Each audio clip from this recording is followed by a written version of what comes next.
হাসপাতালের বাইরে স্বজনদের দীর্ঘ অপেক্ষা, হাতে নিখোঁজদের ছবি, চোখে উৎকণ্ঠা।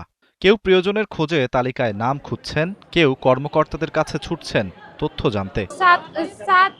শেষবার 7:30টায় কথা হয়েছিল আমার স্বামীর সাথে।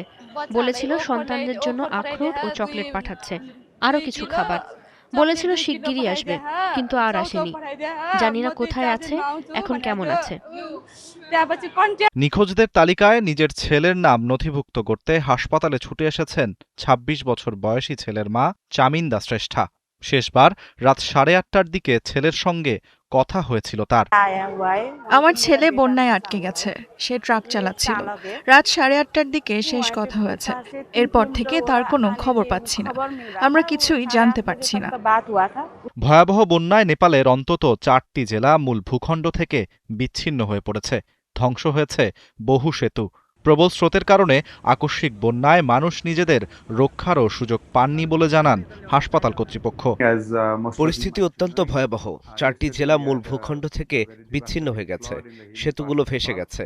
এখন পর্যন্ত যত রোগী পেয়েছি তাদের দ্রুত চিকিৎসার ব্যবস্থা করা হয়েছে। সড়ক যোগাযোগ বন্ধ থাকায় হেলিকপ্টারে করে রোগীদের আনা হচ্ছে। এ ঘটনায় খোঁজ মিলছে না শতাধিক ভারতীয় পর্যটকের। দ্য কাঠমান্ডু পোস্ট জানিয়েছে, তারা সবাই কৈলাস মানস সরোবর দেখতে যাচ্ছিলেন।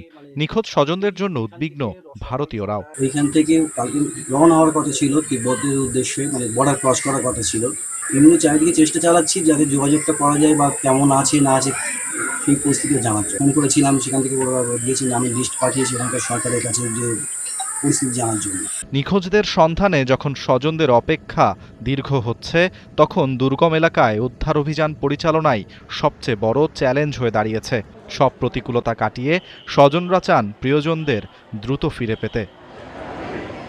আরাফাত ইসলাম, ৭১।